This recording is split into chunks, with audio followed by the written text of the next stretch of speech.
मंत्री निर्मला सीतारमण ने संसद में सरकार का अंतरिम बजट पेश किया है। इस बजट को लेकर भाजपा के सभी सांसद अपने अपने शहरों में इस बजट से जुड़ी जानकारी को मीडिया के माध्यम से आम जनता के बीच पहुंचा रहे हैं।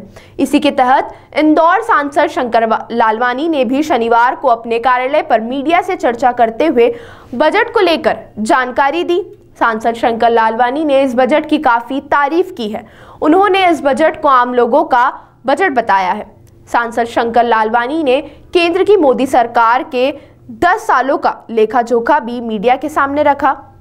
उन्होंने कहा कि इन 10 वर्षों में सरकार के द्वारा रेलवे, सड़क मार्ग के साथ ही आम लोगों के लिए जो काम किए हैं वो ऐतिहासिक हैं।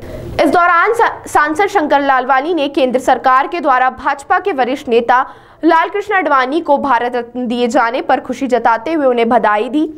सांसद लालवानी ने कहा कि इस फैसले से आम लोगों के साथ ही सिंधी समाज में भी काफी उत्साह है। सांसद लालवानी ने लालकृष्ण आडवाणी को बधाई देते हुए उनकी दीर्घायु की कामना भी की है।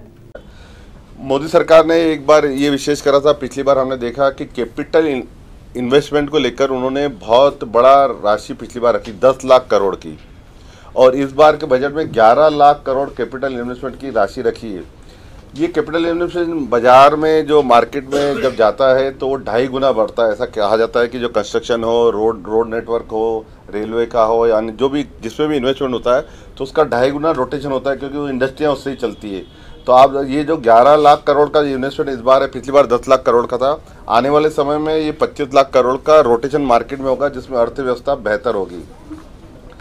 अगर हम हेल्थ और एजुकेशन की बात करें तो पिछले वर्षों जो हेल्थ और एजुकेशन में हमने देखा कि किस प्रकार से आमूलचूल परिवर्तन हुआ है।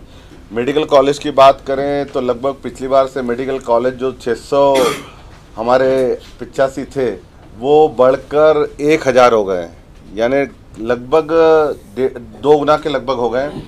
एम्स जो 7 थे, सबसे बड़ी जो एम्स की बात आ रही, वो एम्स जो आज़ादी के बाद सिर्फ 7 बने थे, अब 23 बने एम्स पूरे देश में।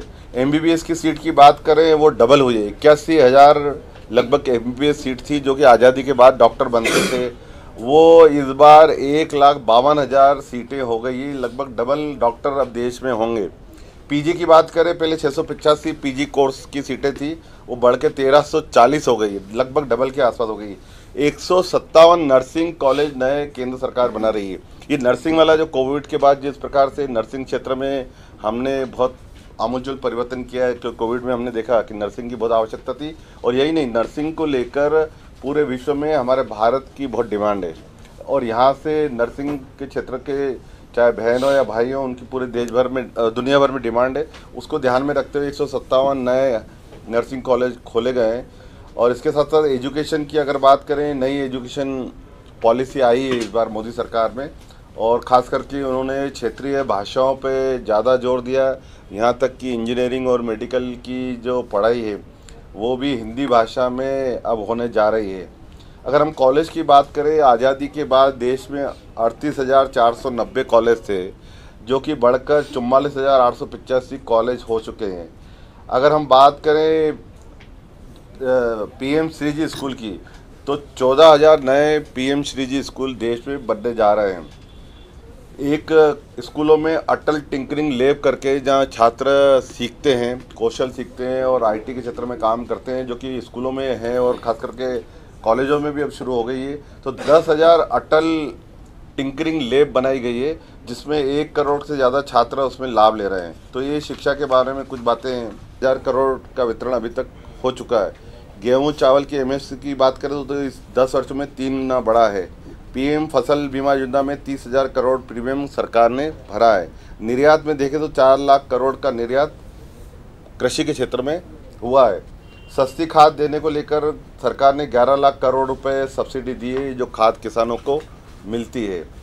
अगर हम बात करें महिलाओं की, तो PM आवास योजना में 2 करोड़ 40 लाख जो घर हैं वो महिलाओं के नाम से हुए हैं, जो कि बताता है कि महिलाएं किस प्रकार आगे आ रही है मोदी जी की सरकार में।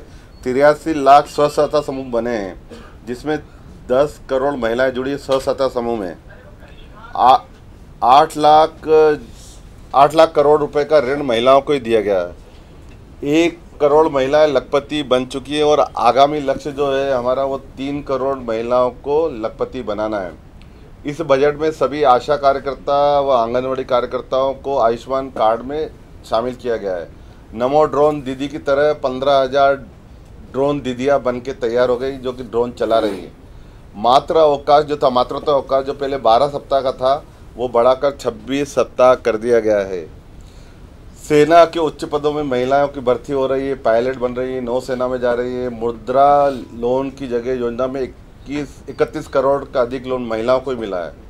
अब युवाओं की अगर बात करें तो युवाओं को मुद्रा लोन में 43 करोड़ रुपए दिए। 43 करोड़ युवाओं को 22 लाख करोड़ के ऋण दिए गए हैं। सेमीकंडक्टर में सरकार ने नई योजना लागू की ताकि युवा बाहर आए। एक सबसे बड़ी बात जो इस बार हुई है वो रिसर्च को लेकर केंद्र सरकार ने 1 लाख करोड़ का सीड फंड का एक रिसर्च जो कि प्राइवेट सेक्टर में जो हमारे लोग काम करते हैं उनके रिसर्च के लिए एक फंड तैयार किया, ताकि ऐसा लगता है कि विदेश में रिसर्च ज़्यादा हो रही है लेकिन आने वाले समय में विदेशी हमारे देश में आएंगे रिसर्च करने के लिए, उसके लिए 1 लाख करोड़ का सीड फंड लगा है। मोबाइल मैन्युफैक्चर में हम दुनिया के सबसे सेकंड लार्जेस्ट हो गए हैं। पहले हम इंपोर्ट करते थे मोबाइल, अब हम एक्सपोर्ट कर रहे हैं मोबाइल। और पहले हम खिलौने भी इंपोर्ट करते थे, अब हमारे खिलौने एक्सपोर्ट हो रहे हैं। तो ये कुछ बातें थी जो इंफ्रास्ट्रक्चर उससे जुड़ी हुई थी। एक डिजिटल इंडिया को लेकर भी बहुत बात हुई थी। पिछली बार जब डिजिटल इंडिया की माननीय प्रधानमंत्री जी ने बात की थी तब कांग्रेस के लोगों ने हंसी उड़ाई थी कि हमारे गांव का व्यक्ति कैसे डिजिटल हो सकता है। अभी हमने देखा सब्जी वाले भी